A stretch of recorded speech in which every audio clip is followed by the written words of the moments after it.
Hello, and welcome to the 78th episode of the Not Your Mama's Gamer podcast, a podcast where we talk about games and gaming from a feminist perspective.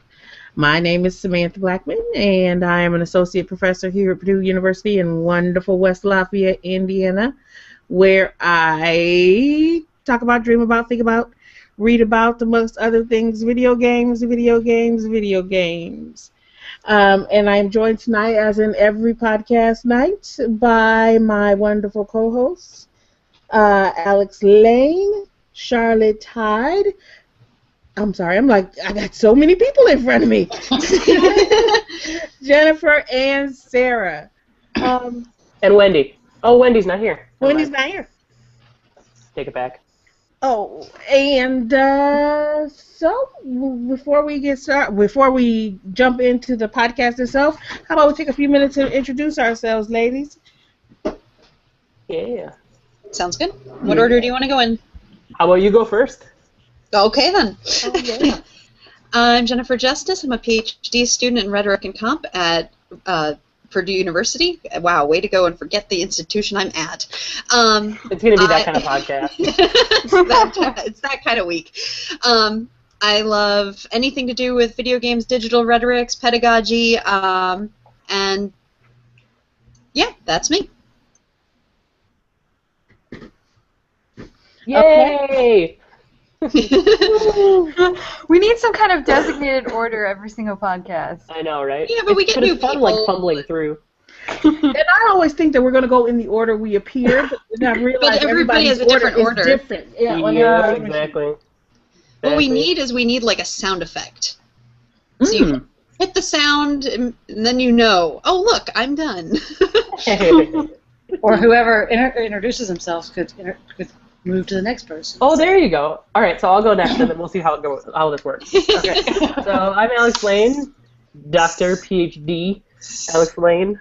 Just graduated from Purdue with some PhD in rhetoric and composition. Going to Metro State. I do tech comm and digital rhetorics and video game stuff and gender policies in the video game industry, which is kind of my area of expertise. And I broke my foot a couple days ago, so I've been doing That's a lot because of you are coaching. such a graceful bunny. I am, first of all, so graceful. And not doing my video tonight like I normally do because I'm not looking too good today. I'm not on my game. I'll put it that way. So I'm sparing everybody. We still love you. I know, yay! I'm making a heart symbol. You can't see it. But next up is Charlotte. Charlotte. Hi, I'm Charlotte Hyde. I'm a PhD candidate at Purdue University. I study professional communication, technical communication. I'm a Lego scholar who unfortunately has been reading way too much about the Nazis. Oh, yeah. So we're going to have Do those some fun go tonight. together? No, not at all. Okay. The Nazis are for my dissertation. I was like, do I have to stop liking Legos because they came from Nazis or something? No, Legos are my happy place. So We all need a happy place. yeah. So how about Sarah? I'm Sarah Nixon. I am no longer an undergraduate student. I am a graduate / alumni, I guess, right? Yeah. From Purdue University. And I'm looking for a job, so.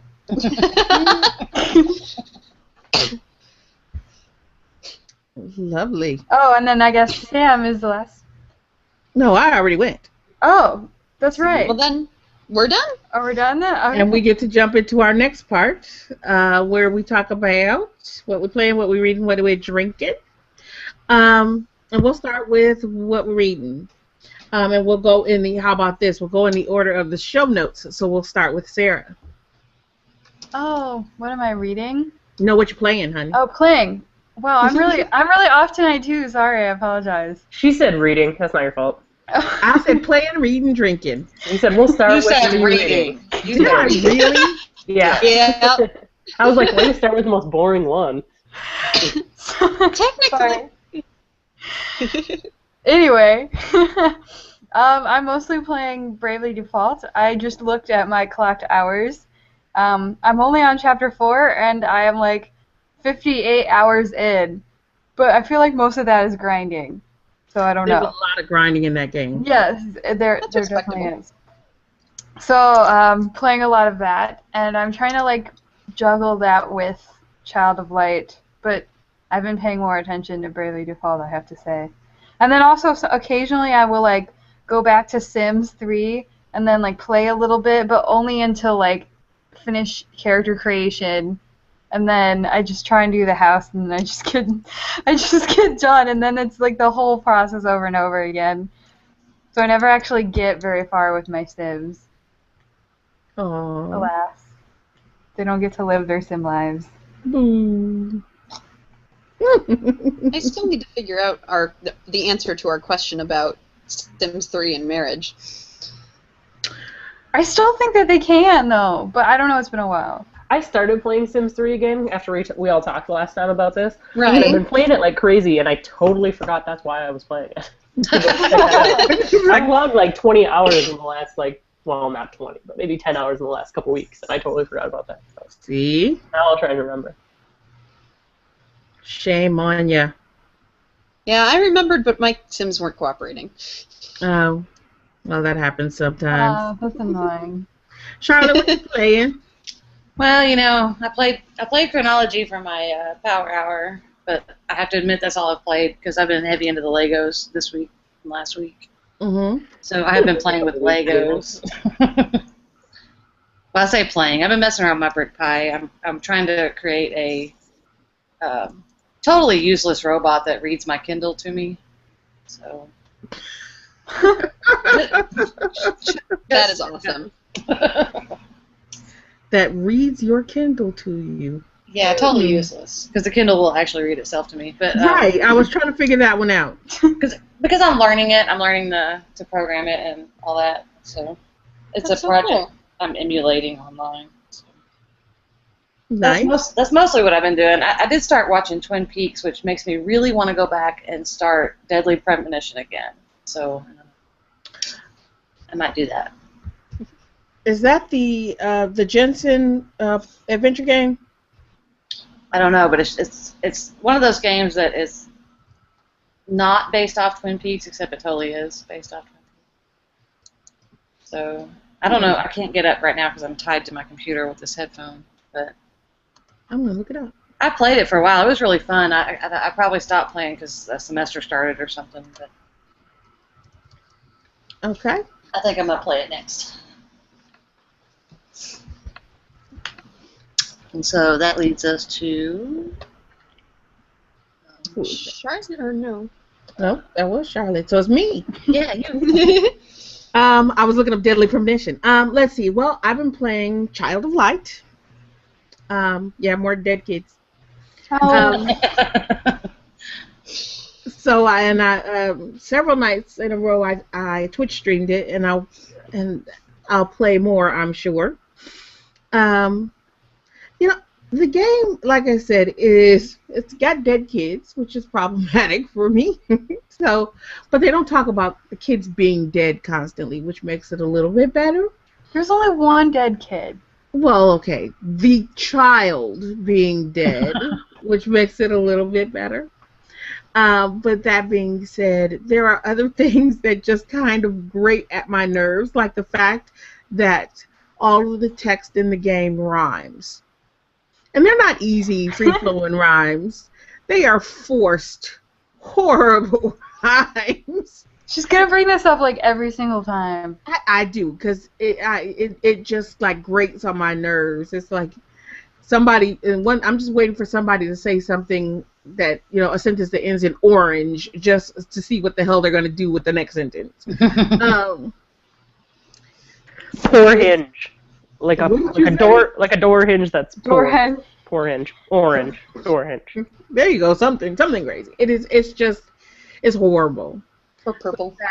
And the game when I first started was kind of your typical platformer game where you had the puzzle-based platformer where you figure things out, and but correct me if I'm mistaken, Sarah, because you're playing it too. Mm-hmm. The battles just get repetitive after a while. It's like I play because I want to see the story and see how it unfolds, but every time I I hit a monster I'm like, really? Do I have to fight again? Because you fight the same way every time. It's like, bring up some combination of, you know, magic and melee, and then use your little onion guy. I know he's a firefly. Use your little floaty glowing onion to slow the enemies down, and rinse and repeat. And it just gets a little bit tiresome after a while, to say the very least. Yeah. I don't know if I would say necessarily repetitive, but maybe like I almost feel with having the onion, and they always have the ways to like recharge him up and stuff. Mhm. I never have a problem having enough energy or having enough like power to slow them down or anything. Mhm. Because there's like so many of the flowers. I almost think it's too generous. Because Not only that, but the flowers recharge, like during the battle. So you can use your flowers once, and then like halfway through the battle, your flowers are glowing again, and you can use them again. So it's not like you even have to strategize on when you're gonna like refill your power and how you're gonna use your power, because you're pretty much guaranteed that it's gonna pop up again. Right. And I've never really had to use any of the potions or anything. I think I did once, but that was in battle. And it's like other than that, I really have not. I collect all the potions and like don't really use them because it's not really necessary if you get all the little flowery things. Yeah. You mean the firefly potions?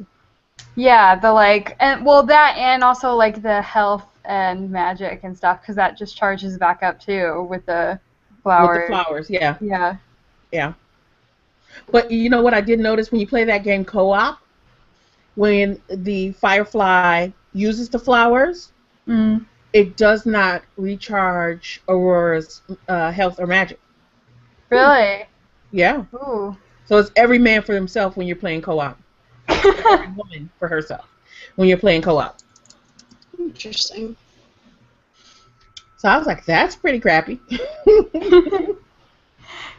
I couldn't get Dan to play co-op with me because he doesn't like to play like the like support characters that only get to do things like occasionally. I was like, welcome to my world playing Sonic and Tails with my brother. My brother would never let me play Sonic. I'd always have to be Tails. Well, tell him that you guys have to switch off. That he can play the support character sometimes, and you'll play the support character sometimes. Yeah. Yeah, don't do what your brother did. That's not nice. I know, it wasn't nice at all. And then he like tried to make me believe that Tails could do like more things that he could actually do. It was like, oh, that was just to keep you quiet. It's playing him wrong. Yeah, that was just to keep you quiet. Yeah, basically. All right, so Child of Light, yes. Excuse me. I've been playing a little bit of Monster Hunter on my Vita, just because. That game's hard. It is hard. Between the two of us, we spent all of graduation trying to beat this one boss, and we couldn't do it. Oh no, that wasn't Monster Hunter. Oh, what is that? That was one of the DS. That was one of the DS mini games. You know, the ones that the Street Pass mini games. The one with the haunted house, because I'm at like level 15 or 16 or something, and there's a boss to get to the next level, and that boss is hard as shit to beat, man. Fucking hard. Oh, did you buy the extra? Yeah, I bought. I have, well, the one that everybody has with the puzzle pieces, but then I also have the haunted house one. And everybody has the one, the tower one. Yeah, the quest one. Yeah, the quest one. And then I also, because, excuse me, Emily talked me into it, I have the flower breeding one. Don't ask me why. I have no idea what you're talking about, but I want something with haunted houses in it.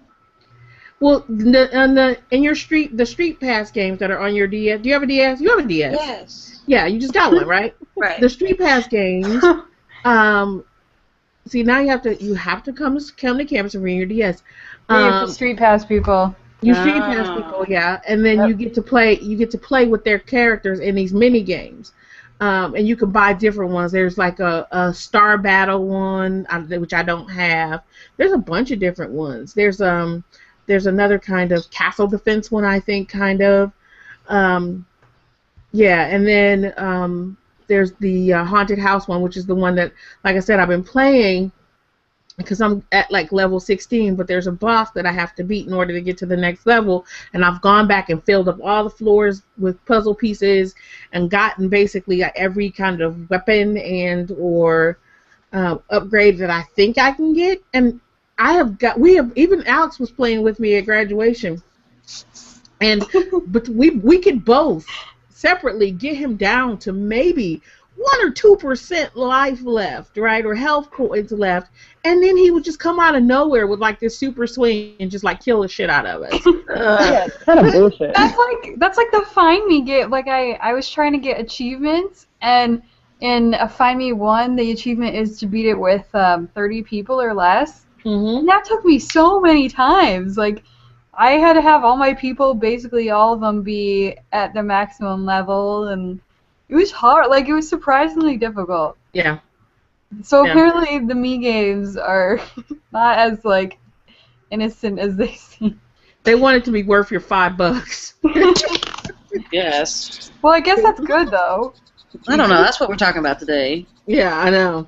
I get I mean, mad. there's definite grinding there, but we played that like all of graduation. I was grinding on Bravely Default. So. Nice. Which I'm also still playing, Bravely Default. And I was just kind of determined that this week I was going to go ahead and at least finish the 4th crystal, which is where I was, but I have not. Because I'm also on top of everything else. I'm teaching a summer class and getting ready for computers and writing, and all this other fun stuff. So I'm still just kind of playing little bits here and there, unfortunately. But tonight there's Transistor in my future. Really, really there. Oh, have is. you not gotten a? I haven't gotten to play it yet. Well, okay, so here's the deal. Is that yesterday? Well, one, it didn't go live on PSN until like 5 or 6 o'clock last night. Yeah, I saw your like struggle downloading it last night. And then I went to download it, and I swear I was like, I don't know if it's that everybody in the world is like downloading this game at the same time, and that's why it's running super slow. But I don't know if it's that. I kind of think that what it is that I have this new modem/router from Comcast. And I'm using their built-in wireless router and not my own. Me too. I hate Comcast. I know. And it's like, even if I'm in my bedroom, my DS won't connect to the internet. I can't play online stuff. Oh no. Me yeah, too. I have to be in the living room with the router. So, but what I'm going to do is I have my own wireless router because you can just turn off their wireless router. I'm going to, when we're done here tonight, because I'm plugged in hardwire tonight, so it doesn't make a big difference. But when we're done here tonight, I'm going to plug my wireless router back in so that I can get, Oh, I didn't know you could do that. I thought you had to, like, call them and make a bridge out of it. Oh, I'm going to do that tomorrow then, because this is driving me crazy. Yeah, it was driving me nuts, and I kind of I was like, that's what it must be, because because also last night my phone kept disconnecting from the internet. It was like, oh, your connection's too slow, so we just shut it off for you. And I was like, yeah. Yeah, and I guess that's what I wanted you to do. That made perfect sense. And while you were talking about slow downloading on Facebook, I saw a friend of mine on Facebook who had been like playing for like 3 hours while you were like still stuck. Oh. Yeah. Like I said, I think it was I couldn't figure it out, but I figured now that it's probably the wireless router. So I'm gonna fix that because that's driving me nuts. Right. But it's finally downloaded, and I also noticed as I was kind of looking through everything and waiting for the damn game to download that you can actually play it remote play through your Vita. Nice. So I can theoretically lay in my bed and play Transistor on my Vita. Well, I don't have a PS4, so. Oh, I'm Yeah. sorry.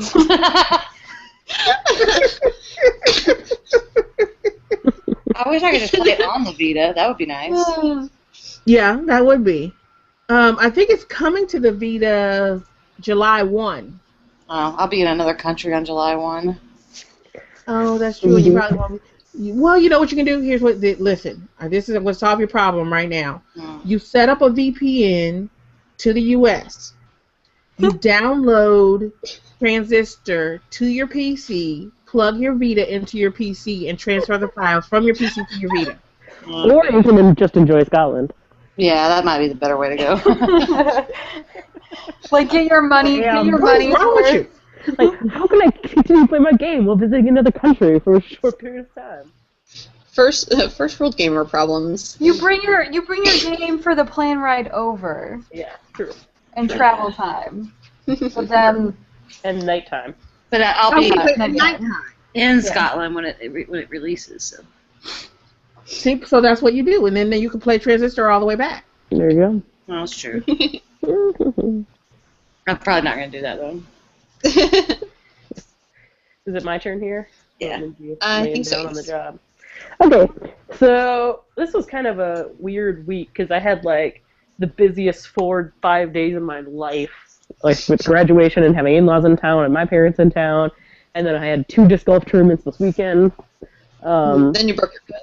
And then Monday morning we went to go play another course because I had a friend visiting from Canada, and so we went to go play his favorite course on his way up to Canada with a couple people. And then I broke my foot. So then my craziest week ever was followed by the last 2 days, which has been serious downtime. But anyway, so I played lots of throwback stuff. So me and my mom went online and we played a bunch of Civ 5 Gods and Kings. We've got a wicked game going right now. It's going to be her and I world domination and then have to take each other down. So that's going to be good. Zoo Tycoon, I've been playing quite a bit of today. I beat a couple. I think I only have like 3 of the hard levels left and then I beat the campaign. I'm bored with it. Like, I'm totally over it. But on the other hand, I want to see what happens when you actually beat the campaign. If anything cool happens. probably nothing happens. Probably nothing. But I need to believe in something. Okay.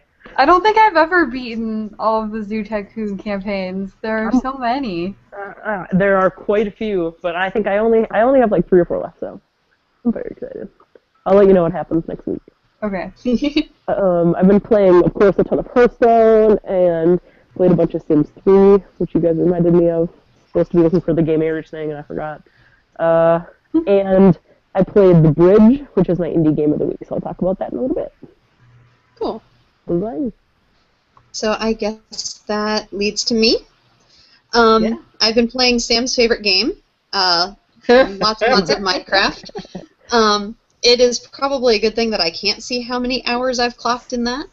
I was playing Final Fantasy VII a lot until I attempted a speed run and realized that 1, speedruns are hard, and 2, I really needed a break. I've been kind of dabbling with Red Dead. I've watched people play it, and I know the characters well from doing fandom roleplay, but I've never actually played through. I'm not really liking the controls very much on the PS, but I'm gonna try and stick with it anyway.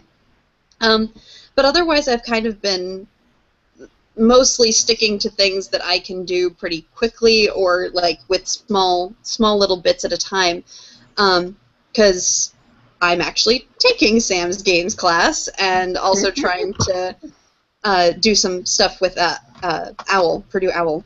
So it's been kind of a busy week for all that it was the end of the semester. But I've been doing some Sims 3, trying to figure out the Game Marriage thing. I've been playing Plague Incorporated, which the Tea Party has destroyed the world. No one was surprised.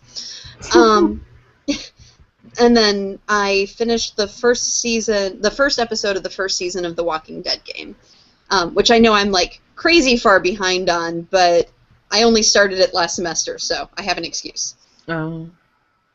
Yeah, that's funny though, because like I think I've said this before, is that I'm just not into season 2, because I know you're on season 1 of The Walking Dead, like I was season 1, because season 1 just kind of grabbed onto you and yeah, it's really good. Yeah, and it was just like a wild ride. Season 2, not feeling it. I think I'm like 2 episodes behind in season 2. It struck me because like the notice came out today that the trailer for episode 4 of The Wolf Among Us is coming out tomorrow. And I'm like, yeah, episode 4, Wolf Among Us. And I'm like, shit, I still got like 2 more episodes of The Walking Dead to play. I haven't played it either. Because, of course, I bought the season passes, because you save money when you buy the season pass. Right. But you only save money if you actually play them. Right. I forget about it. Yeah, but, I mean, is season 2 grabbing you the way season 1 did? Or I guess not, because I only played the first one. So. Yeah. So it's not just me. No, the reviews aren't that great either. So. Yeah. I try to ignore reviews before I read something. I mean, before I play something. Well, it's hard because they just show up on my Facebook page. I ignore them. Yeah, I guess I'm just not interested enough to ignore them. It's like, whatever. Like, I've been ignoring all the Transistor reviews. Yeah, I haven't read any of those. I'm waiting on you. Well, you'll know after tonight. You will know. Okay. Jen, are you done? Are you all done? Oh, I'm done. I'm done. Okay. I did just download Bastion because of you, but... Yeah. We were okay, so this will lead into what you're reading. Is that, like I said, I'm teaching the games course. It's a split level undergrad grad course. And it's about games writing. So, and you always have lots of undergrads who say they want to write game reviews and they want to do different things. So this in my mind, when I was planning the course, we talked about 4 different kinds of writing in and around games. One of the first things I decided to cover was game reviews. So we've been reading Critical Path, how to write game reviews. It's basically kind of how to break into kind of the game review gig or business. And then talking about, the components of a game review, how to write game reviews, what are game reviews versus game critique. And I think it's been a pretty interesting conversation. Jen can tell me if I'm wrong. No, I think it's been an interesting conversation. I'll be really interested to see how it develops as more people join in. The undergrads are, a little bit. Some of them are a little bit quiet. Well, what I was noticing today, at least, and you can correct me if I'm wrong on this too. Yesterday, they were super involved, but we were also just getting into the entry-level interest stuff. So, what are you interested in? What are you playing? What kinds of things do you really love about games? And as we've started getting into some of the more meat, it's really easy for the grad students to hop into theory. Yeah. Because we've been stuck in that headspace for so long, and it's not that it's necessarily over their heads, but that's a bunch of unfamiliar terms that are going rapid fire that we're all going, oh yeah, I know what that is, and that's made things a little bit tricky, I think, but it's only day 2. I think as they get more familiar with the terms that we're tossing out there, they'll be fine. They'll get involved. It's too cool of a topic not to. Are you doing like a game creation sort of thing, like in the grad class? No. No. Mm-mm. Well, I guess it's not a lot of time. No, because we're getting that it's only 4 weeks. Right. Yeah. No, if it was a full semester, it'd be cool to do like a week or 2 week project on that just off of the reading that we did. Yeah. Because I think that's a great thing, and even if they just made a create your own adventure type thing through text-based, but yeah, 4 weeks is not enough. A little tight for that. Yeah, just a little. Yeah, so that's why we're going to focus on stuff like when you talk about actually doing narrative writing, how to do treatments, how to do pitches, that kind of stuff. So they'll be able to think about what their ideas are and be able to pitch them, but they won't be able to actually do any of the narrative writing to the same degree that they would be able to do if it were, even an 8-week course. Right. Would give us more time. It's more of a place to start. So that being said, we've been reading Critical Path. I'm also rereading one of my favorite books ever, especially one that deals with video games, is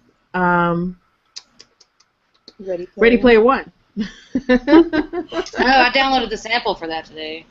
God, I love that book. Really? I need to get further in. It's so good. Yeah. So there, we're reading that, and I outed myself in terms of my age and disclosed the fact that the dead guy at the beginning of the book who starts this whole journey, and then just I said this in class. Did you? Okay. Is like exactly the same age that I am. Oh yes, you did say that in class. Yeah. When they start reading that book, they're gonna be counting, going, "Damn, she's old." So, oh well. So that's kind of what I've been reading. But in class, we started all that to say is that she said Jen was talking about downloading Bastion. I gave them a quote unquote quiz today and asked them to read a narrative. So I showed them like a minute and a half section of Child of Light that we had seen yesterday, because I'm also holding office hours in the lab where all the game systems are after class. So yeah, we have packed office hours, for 2.5 hours after class every day. So yeah, they play. We watched a section of Child of Light, and I asked them to tell me, read the narrative, and it was pretty interesting because, not many people got it, right? And that was kind of surprising to me.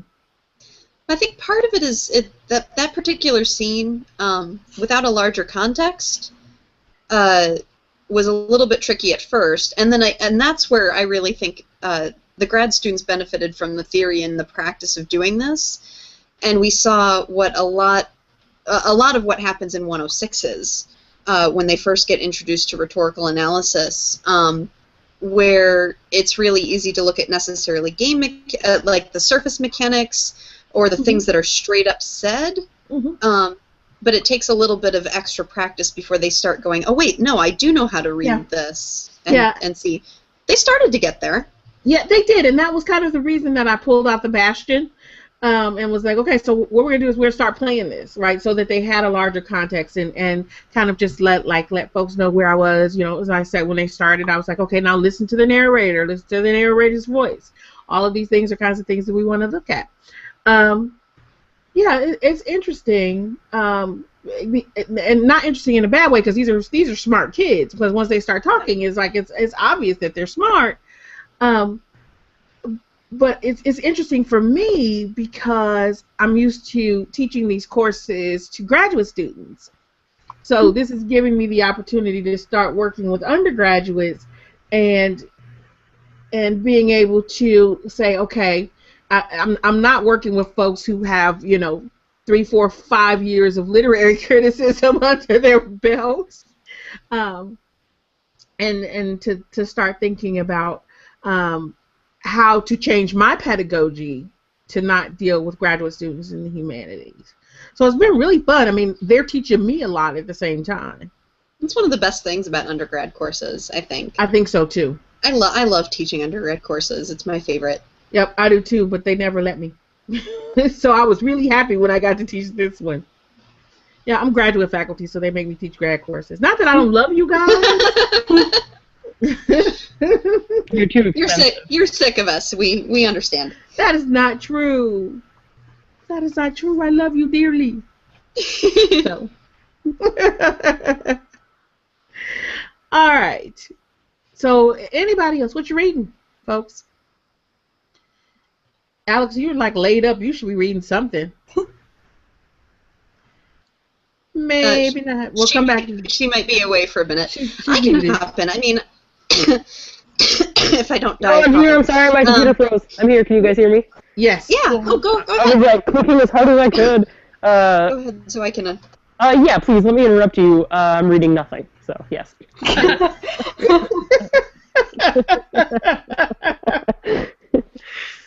Oh, lovely. Don't make me laugh in the middle of a coughing fit. That doesn't help. She's reading tycoon challenges.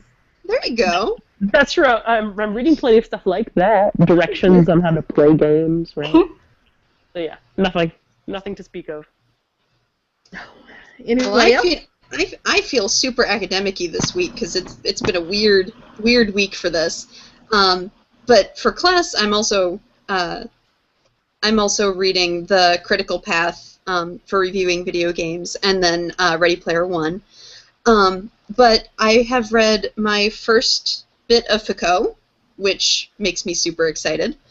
And I've also started working on Thomas Rickart's Ambient Rhetoric, because we're doing a summer book club for that. So.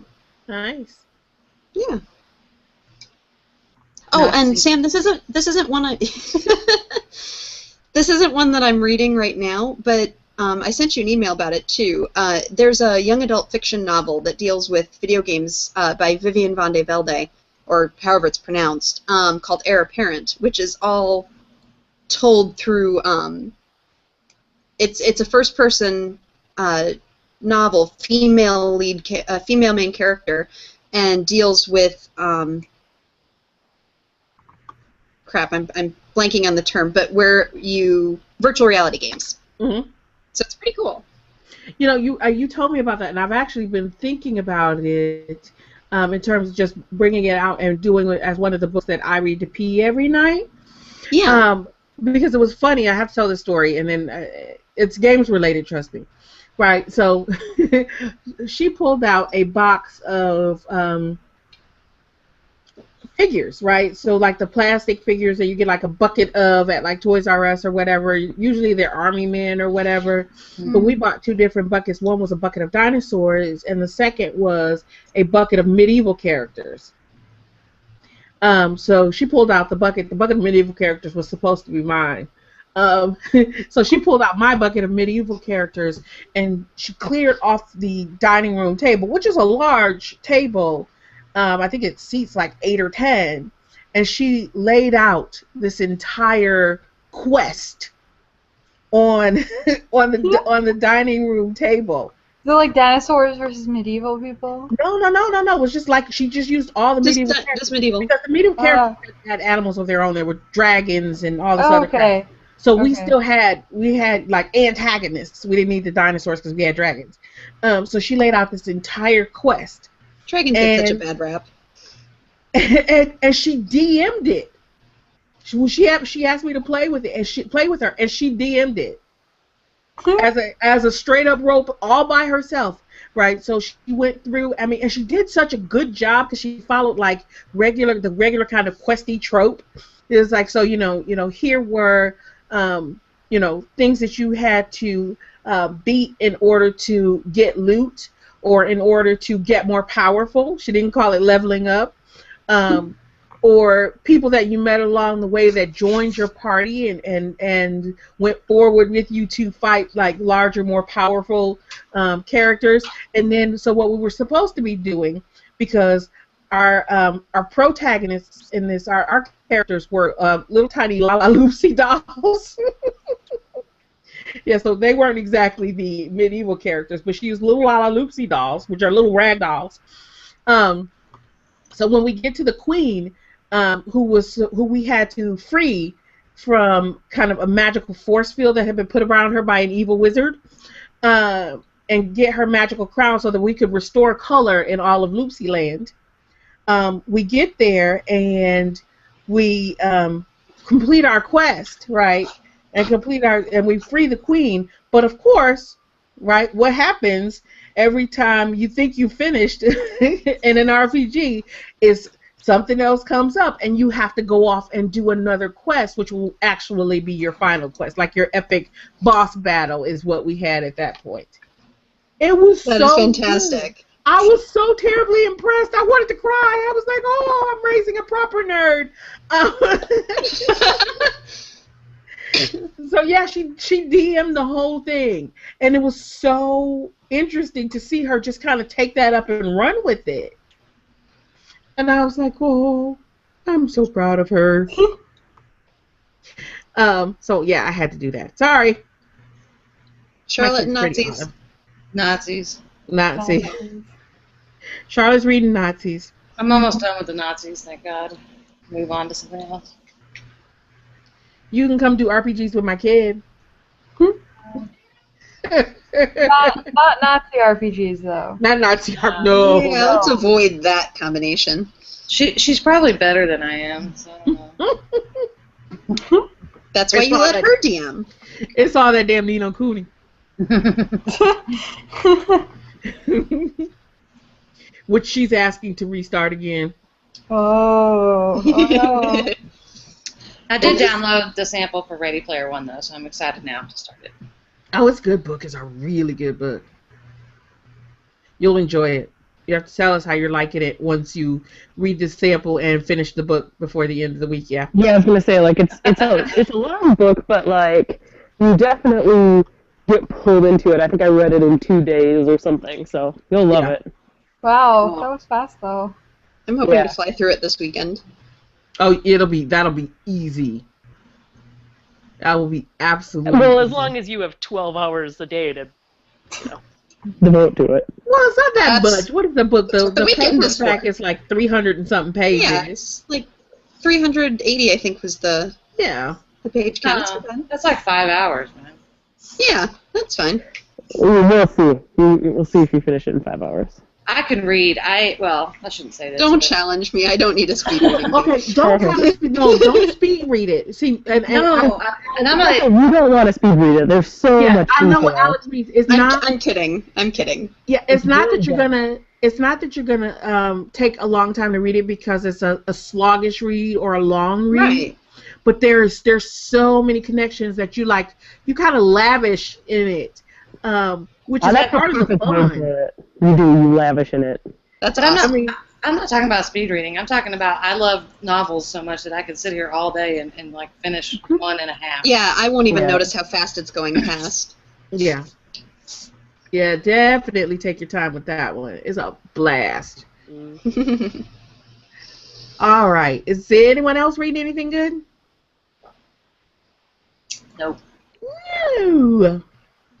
All right. What you drinking, folks? I got a big old glass of water. That's understandable though when you're confused. Yeah. Yeah.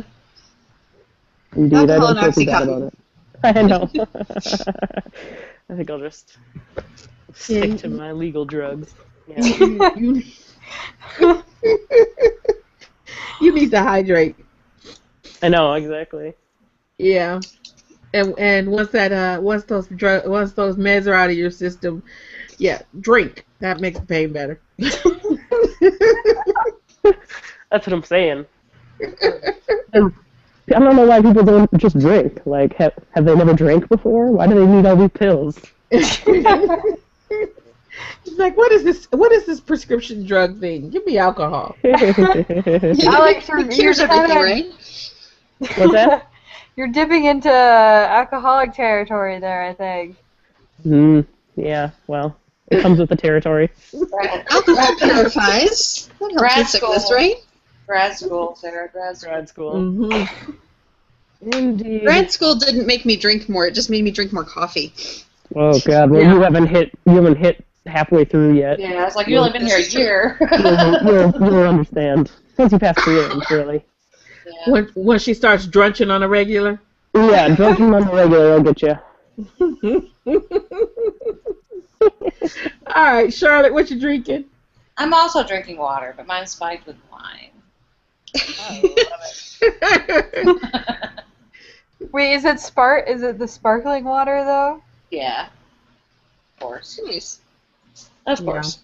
I bought a case of that San Pellegrino sparkling water with the one with the lemon juice and the one with the orange juice, their beverages. Yeah. And I was like, I wonder what this lemon one would taste like with Firefly. I bet it'd be good. I was drinking flavored sparkling water last night with gin, and it was really good.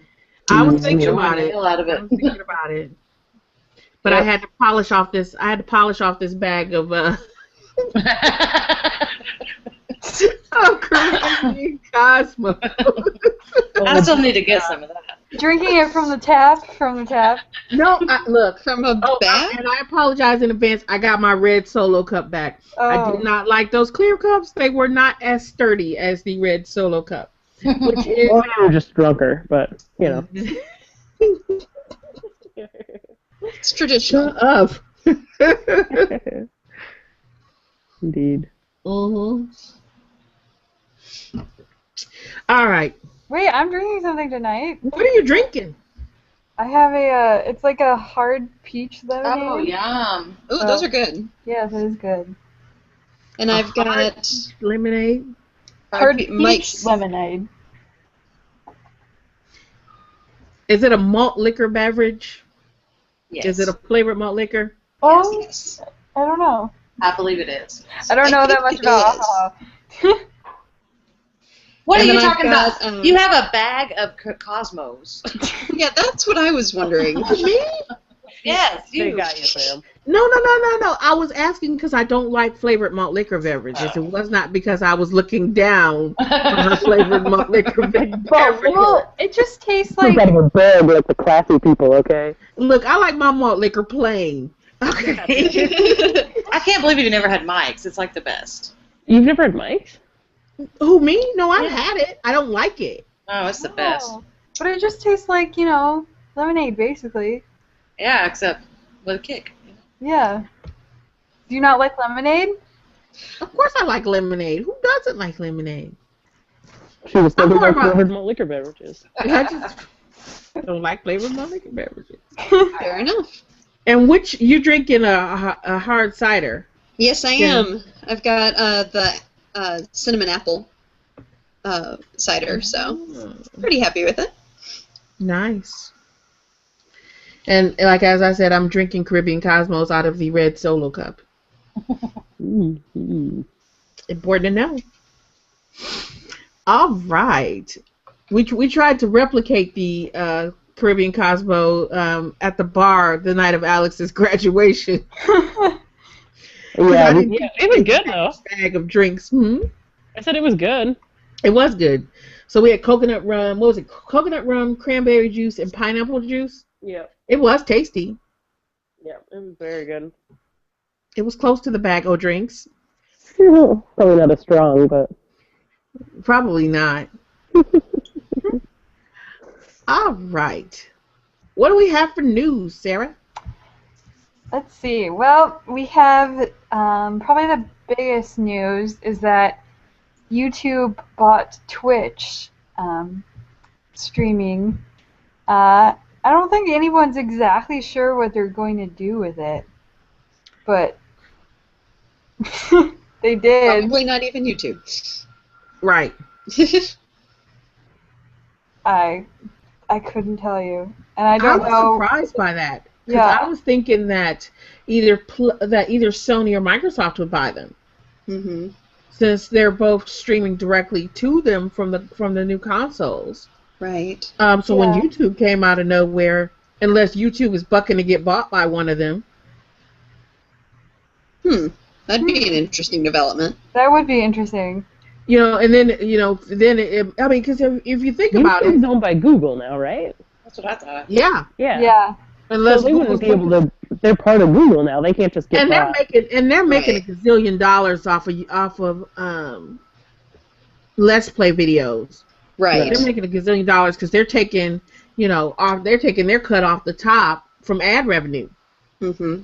So maybe that's what it is that they're just looking at ways to increase the influx of game videos because that's been their cash cow. That only makes sense, to be perfectly honest. Mm-hmm.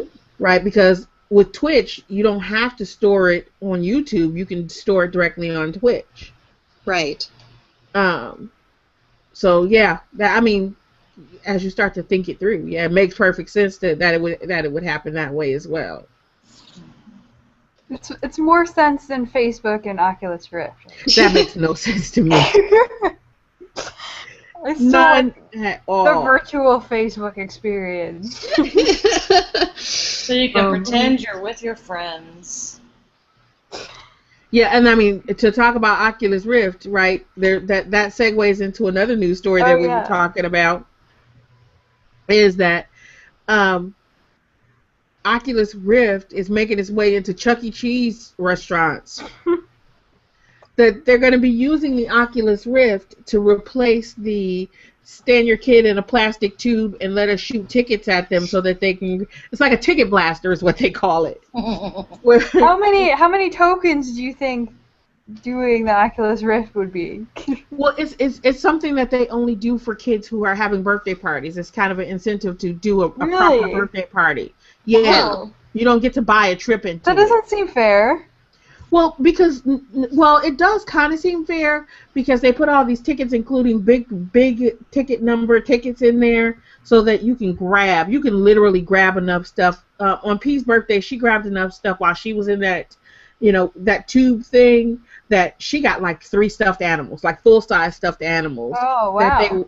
That they were charging like $20 a piece for if you bought them cash at the front counter. Wow. Nice. Yeah, so they do it as incentive to throw a proper birthday party, because you can go and say, my kids are having a party and not pay for the party package, but you don't get to stand in the plastic tube. Right.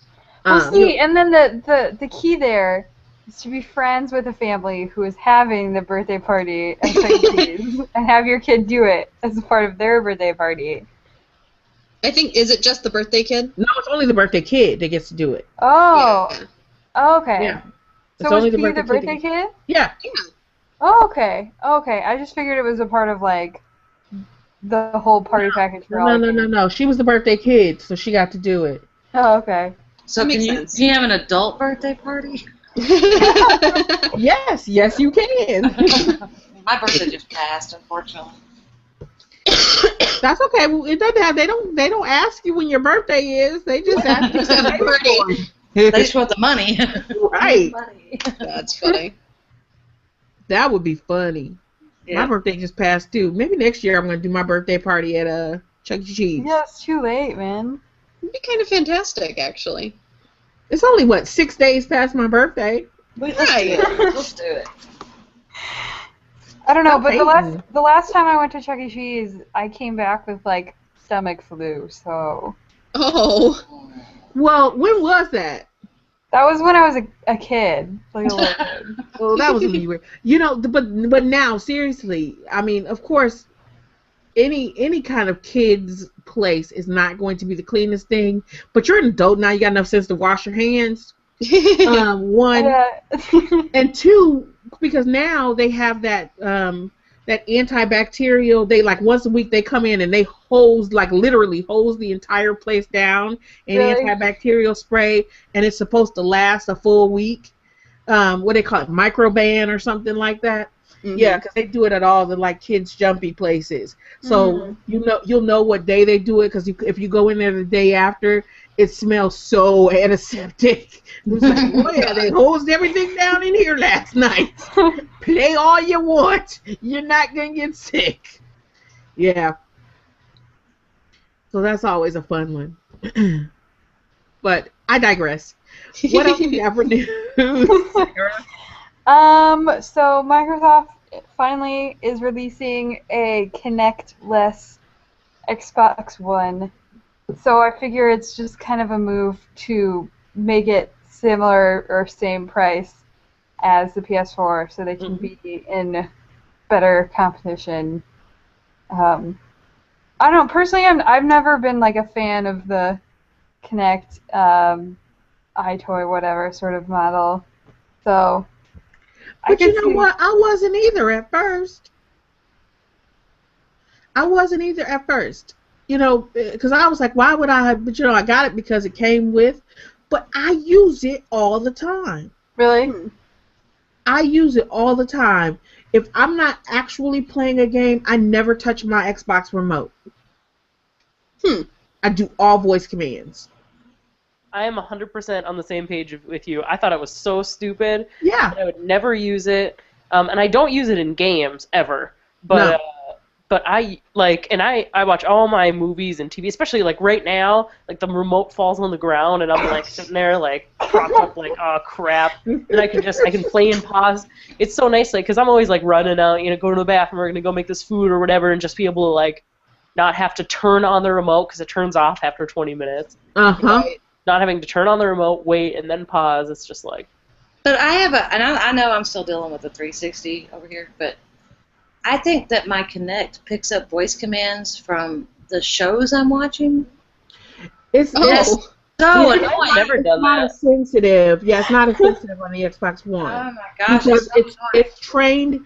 Well, one, the Xbox One is trained not only for specific voices, but it's trained to see you. Yeah. So if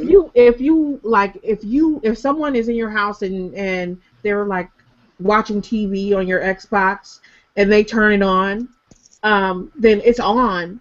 But then as soon as you walk in and sit down on the couch, it will see you and log you in, and then it's going to listen for you. That's almost kind of creepy. That is a little creepy. It's super creepy, but it works really well. It's very convenient. It's like Facebook, who like will recognize people's faces. Oh, that Like, creeps oh, me this out. is this person. Mhm. Like, whoa, Facebook. Do you want to tag this person? Holy crap! How do you know that? Well, I mean that goes back to my story of, remember when I'm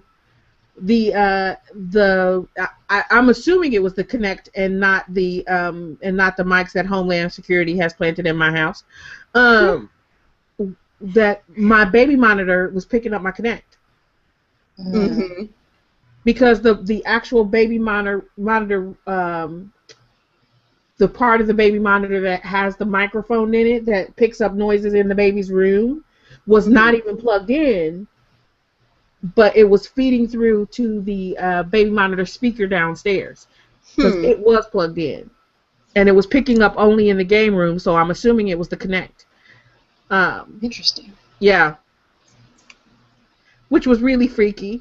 And I was like, who else is listening to what I say in my game room? Yeah. So that's always fun. Oh wow. Okay. So the next news is Steam just released their in-home streaming service. So if you log on to Steam on two computers on the same network, they'll connect to each other, so you can like remotely install and play games from one computer to the other, etc., etc. Which is That's interesting. Yeah. Well, because, okay, here's my problem with that. Because I originally thought that was going to be a good idea if your gaming computer is a desktop machine that you have in one room of your house. And then you want to, but you don't want to have that connected to your TV, so you stream it to a smaller machine that's plugged into your TV. But your games are limited by the power of that smaller machine. Yeah. So you can't use a crappy second machine. You've got to have a beefy second machine. And if you've got a second machine that's beefy enough to run those games smoothly, why do you need the streaming? Right. That is my biggest problem with it. That's all built though for folks that are going to build a Steam box that is going to be a beefy tower, period, that doesn't have a monitor on it. That's not built for streaming from a desktop to a laptop, unless you've got a gaming laptop, which, like I said, is, then in that case, like my gaming laptop, I just plug it into my TV and say screw it. Right. That's what I do. Yeah. Or if you don't mind having it go in lower quality, I guess. Well, I mean, it would not only be lower quality in terms of the video, but it's also going to lag or crash or not run at all. You know what I mean? Because it's going to be like trying to run a game that the specs are too high for on a crappy machine. Mhm. Yeah. So that's been my saddest part with Hmm. that. I was hoping for more. Maybe they'll, I don't know. You know, something like Google Chrome, like where you can just plug like a little Chrome adapter into the USB port or the HDMI port on your TV and have it stream to that. Hmm. That would be sweet. I would pay for that. That's pretty cool. But, you know, Yeah. I want too much. And then last, there are various E3 rumors that I will go through this fast. And I won't walk. One, Dishonored 2 might be revealed. There's apparently a screenshot of a screen that says Dishonored 2. Isn't that usually what screenshots are? Well, it's like okay, I guess it's not a screenshot. It's a sorry. picture of a screen. It says Dishonored 2, witness the full reveal at E3 2014, hashtag Darkness of Tibia. So interesting. Resident Evil 7 could be shown. Oh my. A Dino Crisis reboot might be in the cards. Sony might bring Uncharted 4 and a new Wipeout. That's not really very surprising, though. A Mass Effect 4 / Mass Effect Trilogy for PS4.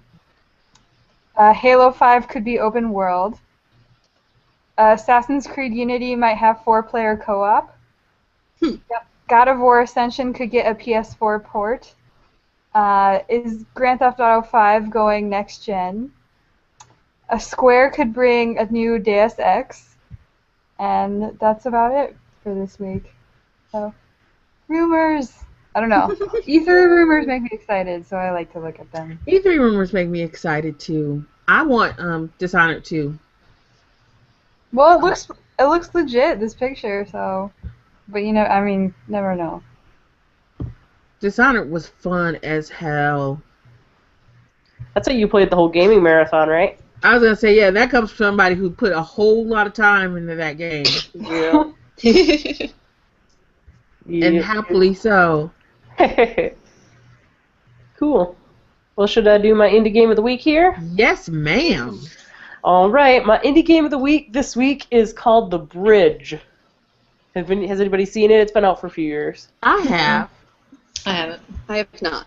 It's awesome. It's a 2D logic puzzle in the style of MC Escher, so it's all like hand drawn and yeah, it's really really cool. And like so the game is you're like this guy and you're trying to usually get to a door and you have to manipulate the gravity, like you can spin the whole world, so you can just spin it in such a way that you're able to create a path to get to wherever you're trying to go.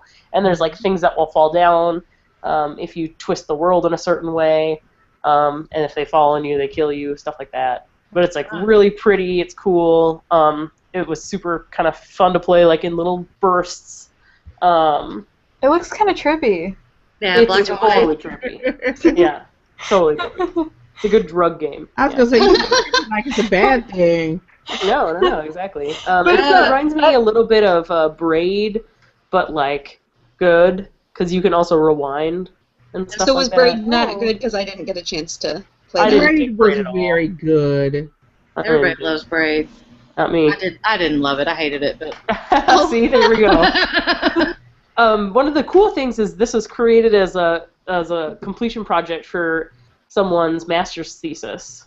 Oh. And it was their master's of science master of science in computer programming. It was there for their master's thing. Nice. So I thought that was Pretty pretty neat. cool. Yep. And it's done really, really well for that. So well done, that guy, Ty Taylor. But that's it. Nice. How much was it? Do you remember?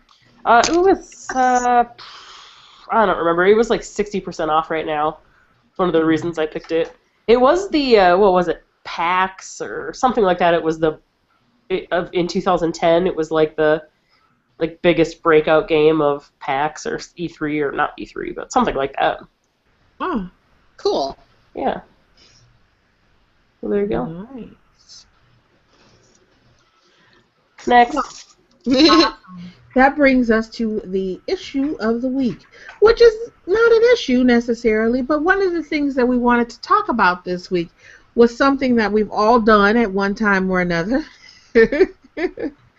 and some of us more than others, is grind, right? And we were thinking about grinding in games, and then we started to think about grinding in games. We realized that there were a million different questions around grinding in games. Why grind? What do we learn from grind? Is the grind fun? And so on. So we decided to take some time and get together, as a party of very intelligent women who love video games, and talk about the grind. And so I'm just going to jump in here and talk about the grind. Is that I like to think that I hate the grind. Yeah.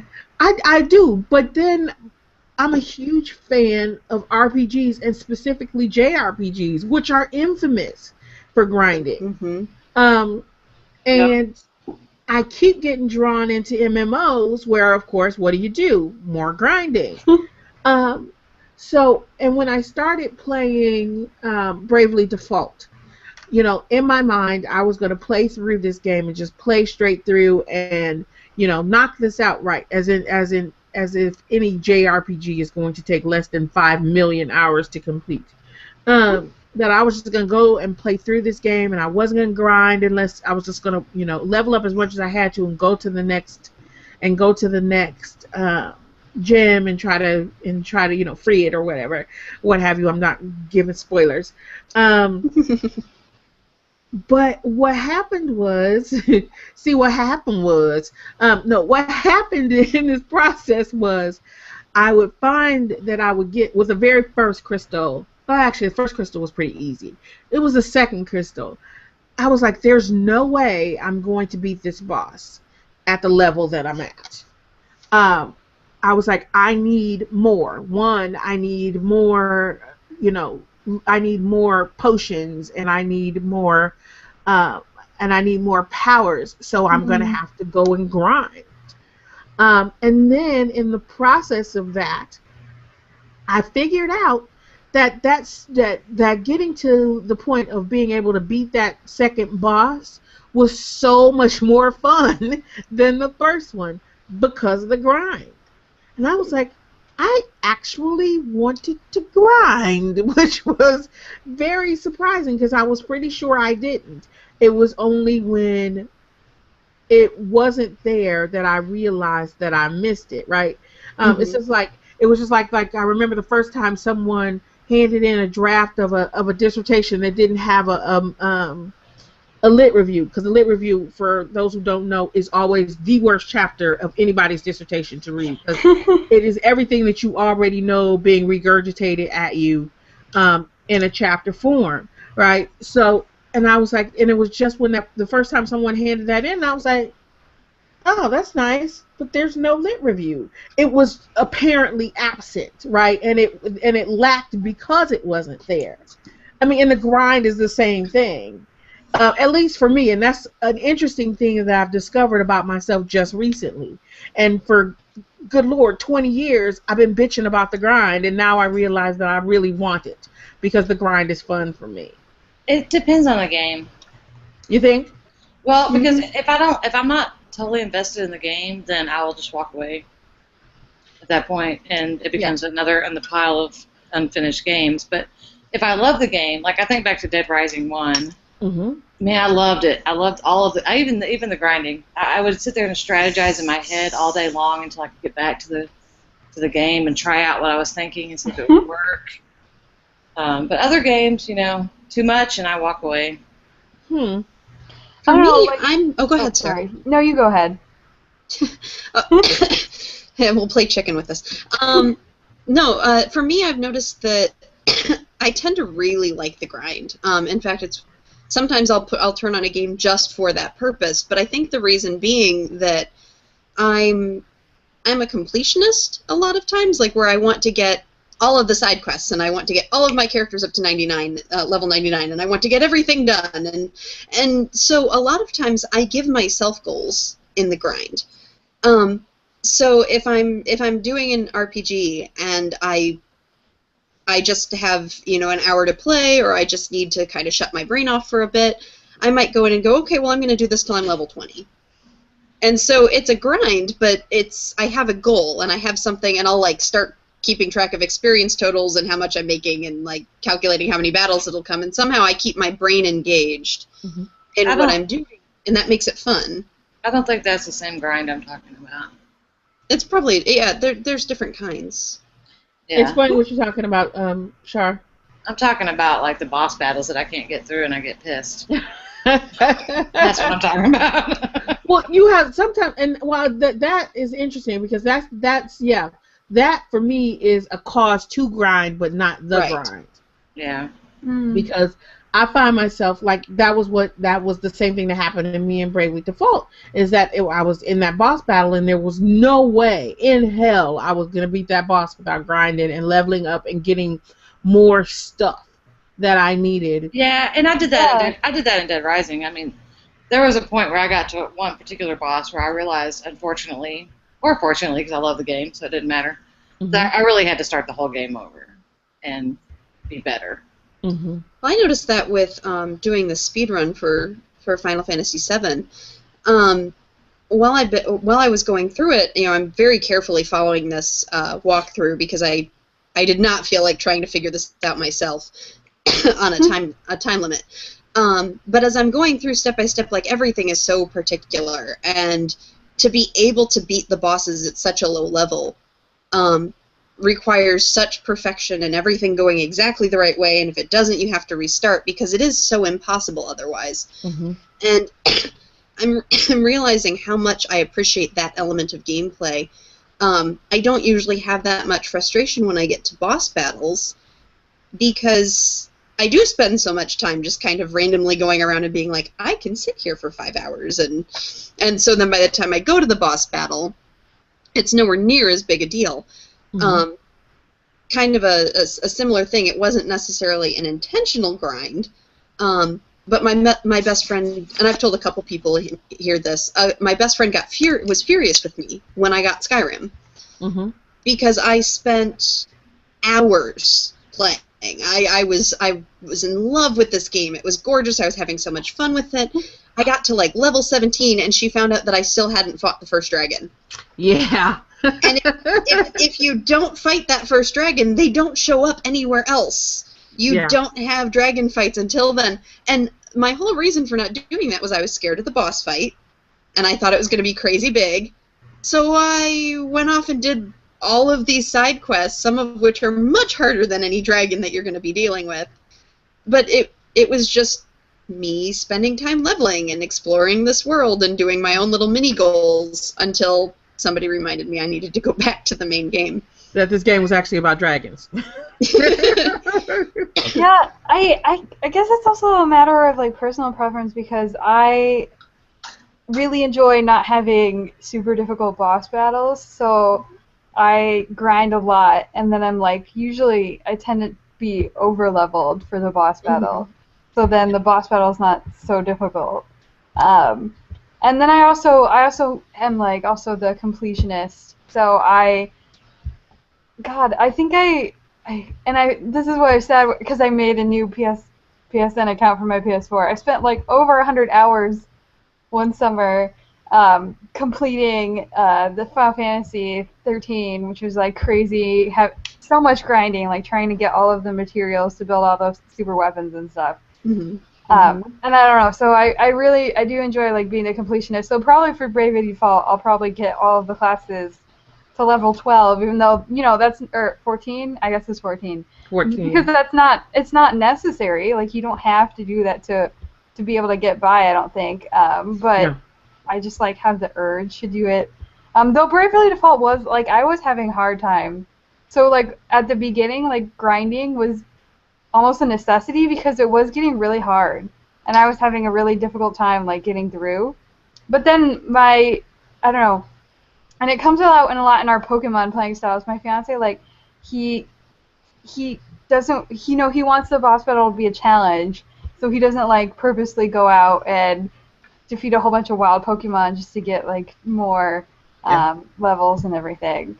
So like we're completely different on that regard. So I guess it's also, Yeah, I'm with you. I want all the Pokemon, so I have to go through until I get all of the ones in the area, which just levels me up like crazy. Yeah. See, and that's interesting because I purposely, whenever I come to a boss, I will purposely go in and fight the boss a couple of times. To find out what you need. Exactly. I learn from my failure. I purposely go in. I know I'm going to just get my ass slaughtered. And I walk in and I just enjoy the fight. And I just try to figure out, I'm like, okay, so what is he vulnerable to, right? So then I know how I have to, especially in a game like Bravely Default, or even some other games like Child of Light, how I need to alter my weapons. Does it need to be a fire-based, earth-based, water-based, lightning-based attack? Yeah. What does it need to be? What kinds of potions am I going to need? What kinds of things? I mean, even if I'm just throwing like low-level shit at them so that I'm not wasting my higher-level stuff, just to see what's going to cause the most damage so that I know which higher-level potions and stuff to stock up on, and as I'm grinding, and getting stuff through loot drops, what I can sell and what I can keep. I actually use that as kind of, it's like an interesting kind of rough draft. Well, yeah, and that's what I mean about like strategizing outside the game. So you do that, and then it becomes this whole. So I have to do all these things, and that's fun if I like the game. If you like it. Yeah, if it's worth the effort and time that it takes to complete the strategy. This part is probably actually a personal thing for me, and not just a preference, but like the fear of not being good enough at something. It's not as big of a deal when I'm doing something on my own, but the behavior still exists. A really easy example that is a social thing was with Rock Band. I did 14 years of voice lessons. I love to sing. I can do expert level on Rock Band just fine, but when I first started, I was too nervous to actually play with songs I didn't know. I didn't want to do it. I did not want to risk messing it up because it was too important to me to get it right. So it wasn't until I had spent quite a bit of time on my own individually playing through the games, and I was comfortable with what the margin of error was, and I kind of knew where I could fall and what I could and couldn't do, that now I'm happy to, you can put in a song I don't know, and it's, yeah, sure, let's play with it. But there was this fear of, well, wait a second, I'm not so sure I want to play, I don't want to push that, and that comes out in how I grind and how I play a game too. Is that I'm perfectly okay with losing a boss battle if I feel like I prepared for it. And then and if I have all the resources to adjust my strategy without thinking I have to start over. Because if I feel like I have to start over, I feel like I failed, and then I get frustrated. So for me, like, I do a lot of pre-prep almost, and then it never really becomes an issue in that. I felt a little bit of frustration because I noticed what Sarah did with the first battle of Bravely Default. I beat it when I was playing it in class. I beat it, but it took forever. And by the time I'm done, I'm like, that was a really frustrating first battle. I would have liked to kind of have this easier platform to kind of figure out how these commands work and have it be done and then go do some practice battles or something instead of this massively long thing. So for me, that's actually one of the reasons why I haven't, well, besides not owning a DS, but it's one of the reasons why I haven't gone out of my way to, like, ask to borrow yours during office hours or any of those things. Yeah, I don't know. It's interesting. I don't mind failing. Maybe it's because I do it so well and so often. But yeah, the failure part of it doesn't bother me.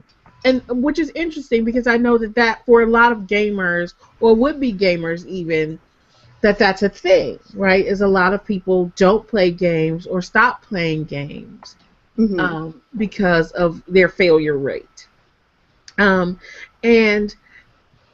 it's interesting because I'm one of the, when the old adage that the kind of like what is the stupidest thing is to, what is stupidity, the definition of stupidity is to keep trying the same thing over and over again and expecting a different result. I do that all the time. Sometimes it works with games. Yeah, sometimes it does. Well, I don't do it because I expect it to work. Is I do it because I'm learning from it, right? Right. But it's interesting because I sit there and it finally occurred to me a couple of years ago that that's why I did it, because I was sitting there and I was like, why do I keep doing this? I was like, but then I'll do it. Like I said, I will do the same thing 5 times, and then after I figure it out, I'm like, okay, I need X, Y, Z. And hullabaloo, and then I go out and I collect X, Y, Z and hullabaloo when I come back, and I'm able to beat the boss. It never occurred to me that was what I was actually doing, until I was like, this has got to be the stupidest thing ever, and I'm not a stupid person. Well, but I mean, I think for me, I get that insecurity, that worry, but I learned the same way, except that instead of doing it myself, because that gets me nervous, is a lot of times that's when I'll turn to Let's Plays, or when I'll go look at a walkthrough to see how somebody else handled it, or I'll find that strategy, or I'll learn from somebody else making the mistake, or I'll read through reviews and questions to kind of see how other people approached it. Because I don't judge anybody else who's struggling with the game. I just seem to judge myself for struggling with the game, and so then I can go and learn from somebody else's failure.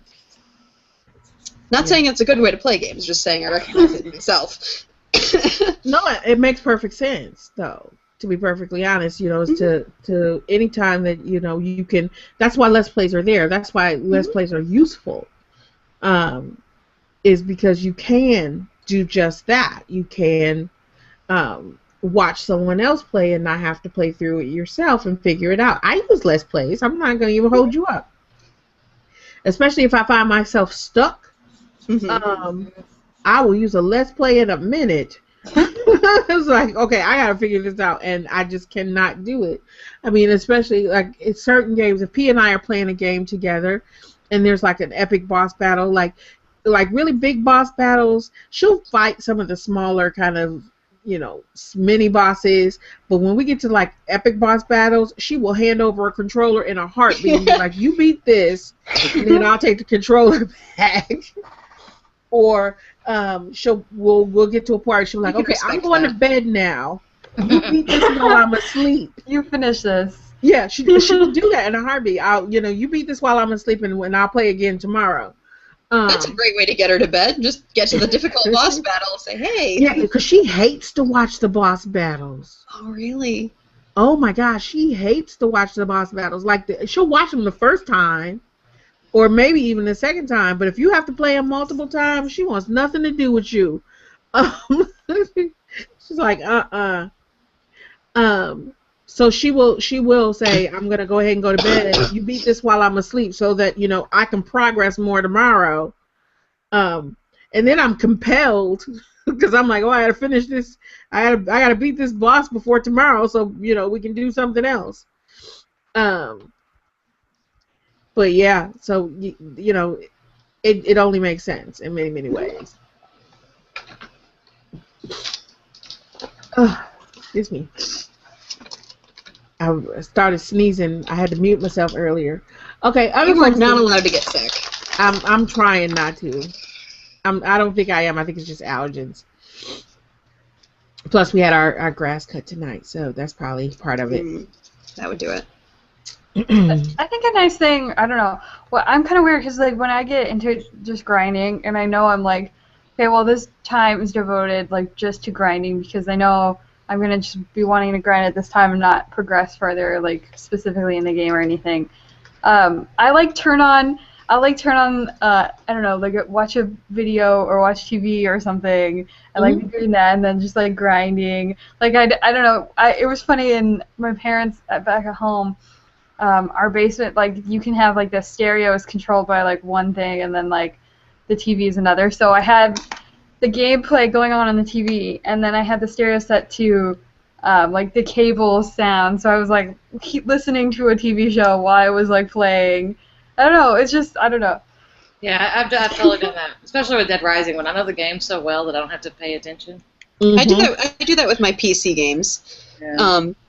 Anything where I don't need to listen to the soundtrack, I'll turn on Netflix on the background and have old shows going while I play.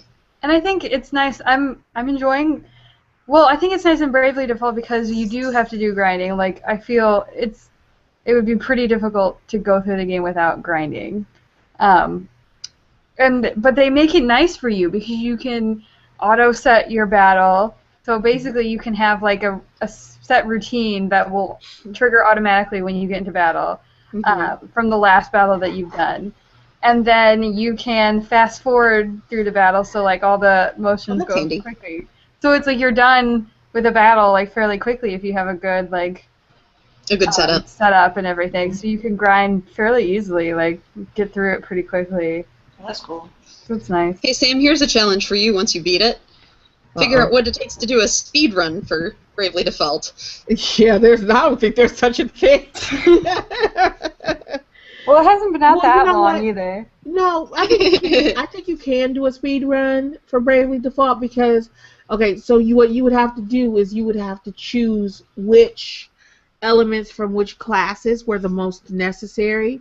So you could stick with 3 classes, or what is it, 1, 2, 3, 4 classes, and just max them all out. Right. But then you would also need, so here, this would be the deal. This is the best way to do a speed run. Max out all 4 characters, or all 4 classes that you're using. And then street pass someone who is maxed out on all the other classes, because then you can just change your class at any moment, and then you have all the maxed out elements of that other person as long as you or street passing with them. Well, yeah, because you are able to, what do you call it? Not sync, but what do you call them?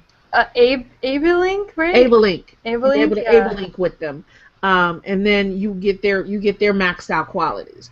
And that way, you actually don't even have to max out the first 4. You just have to be able to able-link with someone who's maxed out in all the classes, and you can actually win that game with level 1 on all classes that you actually have played.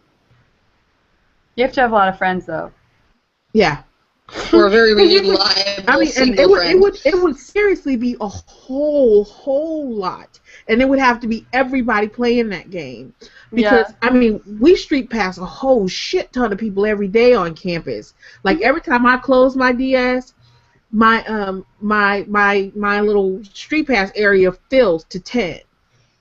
Because there are so many people around. And I am still not able to able-link everybody, all the classes at 14. Because not enough people are playing it. Or not enough people are maxed out. Mm-hmm. I probably need to get a DS at some point. Yeah. I don't have money. They're getting cheaper though, Yeah, I know. That's kind of what I'm banking on. Literally. Literally, yes. Pun unintended, but useful. Yeah. Convenient, let's say. All right. Anybody else got anything interesting in terms of the grind? So, final question about the grind. How's that? Oh, I'm sorry. I asked the question and cut you off. I was like, no, screw you. You don't have anything else to say. No. I take it back. Anybody else have anything else to say about the grind? There we go. All right. So here's the question. Final question about the grind. If you could, and you can do this to a degree in Bravely Default, if you could pay $2 at any point and level up past the grind and continue with your gameplay, would you? Yep. A No. game that you liked. Yep. Well, No. no. Mm-mm. Nah. I would right now in Luigi's Mansion. I like the game. Yes. Yeah, I might pay $2 to get past this level 16 boss in this stupid Street Fast mini game. And I'm serious. I've been stuck on this one level for like 2 or 3 weeks now, and it's not just me. I thought it was crazy. Like I said, because Alex she would take my DS. We were passing it back and forth, taking turns at graduation, and I was sitting there the whole time thinking, if she takes this DS out of my hand and beats this boss, I would be furious. Because one, and it wasn't that I was going to be furious because she beat him and I couldn't, but because I wouldn't have a chance to beat him. See, I'm so pissed off at this game right now. I mean, I was literally ready to bring you my DS last week and be like, beat this. Make it stop. Take it. But at I the would have same done it for time, you. I know, but at the same time, you're right, because there is that crazy high when it finally happens, and you're like, I did it. Yeah. True. And that's what I want. I don't want to be robbed of that feeling. Maybe this is a silly example, but I mean, with how Facebook has all the little Facebook games that have money as a built-in mechanism, like we constantly kind of have that temptation if you're playing them to get some money to make things easier, which I do my best to just ignore it and avoid it because it's not worth the time and money to do that. I'd rather just use it to waste time. But I've noticed that because Kale is all the way at the end of Candy Crush, and I'm like halfway through, and he will do puzzles for his family. So if they get stuck, he will complete them for him. His mom will call and he will sign in and beat the level for her, which is hilarious and kind of adorable. But I'll be in the middle of playing, and he will try to complete it for me and tell me what to do, and I will get so annoyed because it's like, no, I don't care that I've been stuck, and I don't care that I'm cursing at these dumb little candy things that really aren't worth the time that I'm putting into this. I still want to have the satisfaction of being the one who got through it. I need to know that I can solve it. Yeah. I might never play it again once I do, but I need to do this. You know, I had the same thing. I had that same issue with Candy Crush, and you know, maybe that's an interesting thing to end on in many ways. Is that I would be stuck at a level on Candy Crush for weeks. Oh God, yes. And then finally, you just start playing, and it hits you because you know it's like, okay, I've been playing the same fucking level for 2 weeks, and then you start playing, and you're like, oh, clearly now I can see what I should have done the very first time and what I could have done to win this. And then you do it, and you're like, okay, next level, and it's just like it is that adrenaline rush is really what it is. Yeah. I mean, how many times have you beat a boss after like 50 times of trying and thrown down your controller and went, yes! Yes. Yes. Dear God, where's the save point? Where is the save point? Save it now. Let me save now because I'm not doing that again. Yeah. There really is nothing worse than when you realize the save point ain't coming anytime soon. Oh God. So, just because this has been the constant for most of my gaming, does anybody else remember the stupid marching game in Final Fantasy VII in Junon, where you have to march in the parade along with the soldiers, and you have to time it just right so that you can get the ratings high enough to get the prize? Yeah. Oh my fucking God! that was like so impossible. Even when you know the trick to do it, you can't do it. It does not work. It drives me crazy. And there is no save point. And I finally got like one of the high scores with it, and I kept going, and I had to restart at some point for the stupid speed run, and I realized that I had been bounced back before. Oh. The marching game, and had to do it again. All over again. No. Yeah, nothing worse. That was kind of like the whole blitzball thing, and oh God, yes. And you have to do the one match, and you want to win because you know it's more emotional that way. Like the story's better that way. But then it's like that game is so hard, so hard. No. We do this because we love it, people. We do this because we love it. I didn't love the Blitzball. I shouldn't say that. I obsessively played that too. Hello, Jen's cat. I know. I was watching her cat. She's cute. She just walked up behind you and sat behind your head. Yep. That's like Jen's cat. He's a baby. Oh. His name is Sam too. Hello, Sam. Nice name. Lots of great people with that name. Mhm. All right. Well, that's a great note to end on. So, Charlotte, what you got for deals for broke-ass gamers this week? Well, today eBay had the PS4 for $370, which is not a whole lot off, but I mean it's off. It's not enough for $29, right? Yeah, it's not enough for me to buy it, but you know, if you're in the market, maybe it's still on. I don't know. GameStock's having a lot of PC games, so well, I don't know. For some reason, people get really upset about Origin, but the Mass Effect trilogy is $10, but it's on Origin. I don't really have all the DRM. Yeah, but I mean, it's not like Steam doesn't have DRM, so anyway. That's true. Elder Scrolls V, Skyrim, $10. That's nice. Mirror's Edge is $3, but it's Origin too. Oh well, you should. That's worth it. Yeah, it's totally worth it. Come on. No, I'm working on my resentment still. Yeah. Okay. I didn't see a lot on Steam today, but maybe I just don't care about these games. So. I don't think there was a lot on Steam today. No. And then if you're just a total geek outside of games, I have to mention that there's a lot of Raspberry Pi and Arduino books on Amazon Kindle for $2 today. Oh, nice. So if you're listening today, it's only a daily deal, but super awesome for me anyway. That's really all I've seen, but you know, maybe things will turn around. Well, there's another interesting one. It's not games per se, but the you know how Humble has been doing the Humble bundle forever, and then they started doing the weekly bundle. Then they opened the Humble store, but lately they've been doing the Humble book bundle. Yeah. They've got Doctor Who comics. Yeah, a lot of them. Yeah, so that if you pay like just the whatever you want, you can get the first 2 series of the Doctor Who comics, which is like 34 comic books for whatever price you quote. Wow. And then if you pay the average, which is right now, or over the average, which is $11, you get blah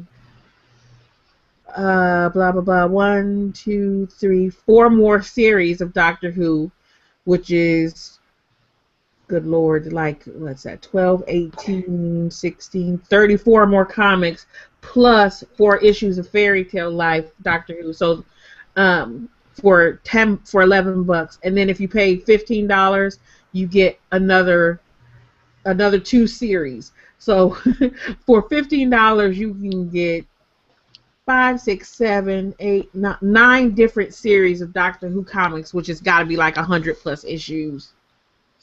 Are these new or are these older or which doctor is new this? Doctors. Okay, the new doctors. Yeah. Wow. How long is that going? This is going for another 6 days and 15 hours. Okay. Very specific. I know because I just bought it. I was like, Doctor Who comics. I'm tempted. Yeah. They can join my Dalek. There you go. Well, they're just the e-versions. Oh, that's fine. So yeah, I know some people, we've been having this conversation in class. Some people are not a fan of e-books. So. Oh boy. As I've been reminded quite a bit, there are statistics that show that people read more effectively on paper. I read faster on my iPad than I do. I do too. I read better with digital, but I also have done a lot more of it recently. Yeah. That's it. That could be a lot of it. Yeah, I read a whole lot faster, so I don't care what those stupid studies say. I'm with you, Sam. Snaps. So there. So there. All right. So on that note, we come to the end of episode 78. Wow. And we'd like to thank you for joining us for episode 78, and you are more than welcome and expected to join us for episode 79. Yay. So keep an eye out for all things interesting at Not Your Mama's Gamer. You can always join us or check us out daily at notyourmamasgamer.com to see our pithy blog posts and what interesting and funny things that we have to say.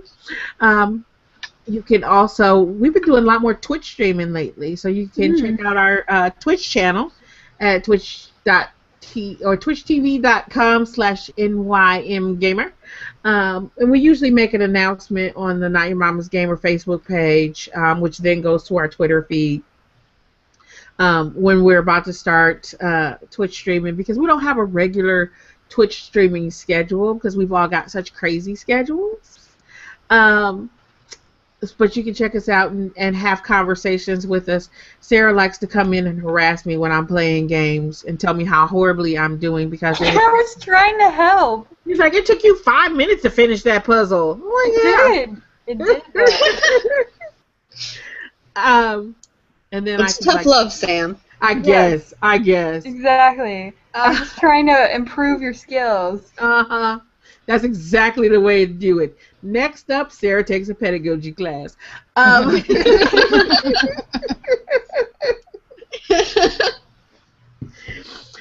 You can also follow us on Twitter, because then you'll be able to get notification, at least Twitter notification, when we are about to start Twitch streaming, or when new posts come out, or just when we have funny things to share or interesting news stories to share. So our Twitter handle is @NYMGamer. You can also like us on Facebook if you're on Facebook on the regular, because then you'll get notifications. Just make sure your notifications for Not Your Mama's Gamer are turned on. And that's just searching for Not Your Mama's Gamer on Facebook and liking us, or liking our page. You already like us, but liking our page. And if Twitter or Facebook or Twitch or any of those other social media outlets that we've named so far are not your thing, you can always check us out on Tumblr. Whoa, gosh. I do this every week, but that was our Tumblr address, nymgamer.tumblr.com. Yes. Yeah, that's so hard, apparently. nymgamer.tumblr.com, where you can check out our the same kind of content that actually that goes up on our blog will then show up in your in Tumblr for you.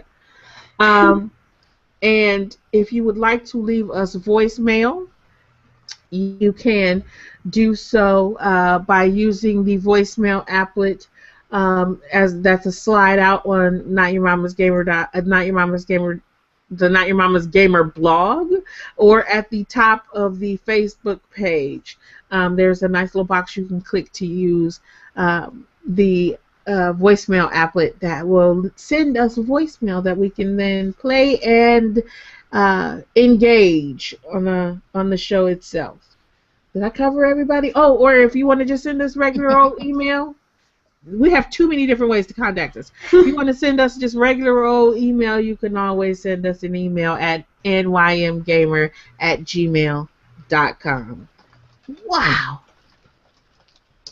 All right.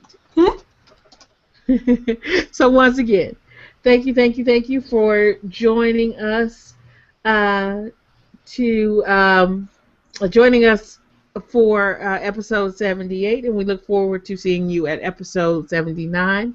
And until then, stay cool, stay dry. It's raining like hell, right, on the regular. And as always, game on. Game on. Game on.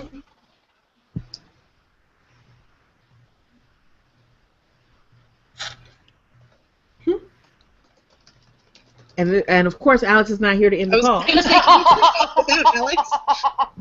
I guess if we all leave. It'll still run, but yeah, we can Oh, all dear. leave, and I'll send her a text. It'll just be like the last, 3 hours, just Alex in here alone with the mute on. Somebody put on sad music to play in the background. Okay. Have a good night, guys. You Bye. too.